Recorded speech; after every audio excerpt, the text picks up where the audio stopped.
Seonggok jagung di kamar, karya W.S. Rendra.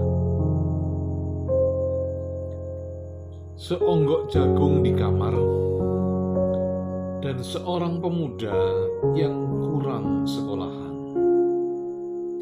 memandang jagung itu. Sang pemuda lihat ladang, ia melihat petani, ia melihat panen. Dan suatu hari subuh, para wanita dengan gendongan pergi ke pasar. Dan ia juga melihat suatu pagi hari di dekat sumur, gadis-gadis bercanda sambil menumbuk jagung menjadi maizena. Sedang di dalam dapur tunggu-tunggu menyala. Di dalam udara yang murni tercium bau kue jagung.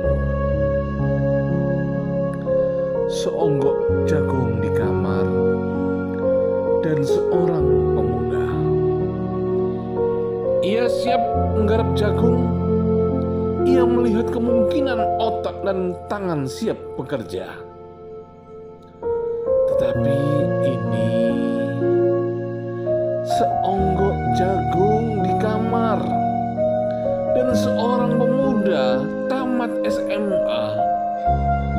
Tak ada uang, tak bisa menjadi mahasiswa, hanya ada seonggok jagung di kamarnya.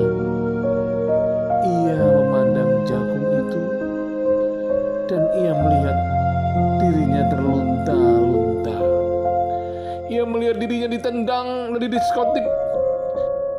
Ia melihat dipasang sepatu kenes di balik etalase. Ia melihat saingannya naik sepeda motor. Ia melihat nomor-nomor lotre. Ia melihat dirinya sendiri miskin dan gagal. Seonggok jagung di kamar tidak menyangkut pada akal, tidak akan menolongnya.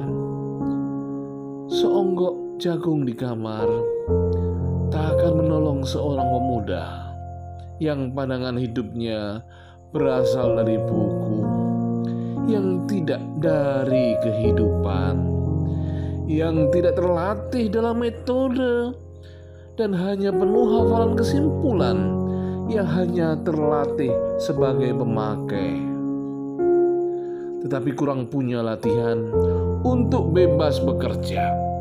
Pendidikan telah memisahkannya dari kehidupan.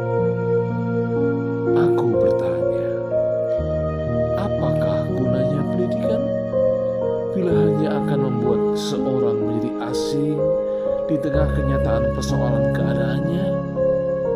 Apakah gunanya pendidikan bila hanya mendorong seseorang menjadi layang-layang di ibu kota, kikuk pulang ke daerahnya?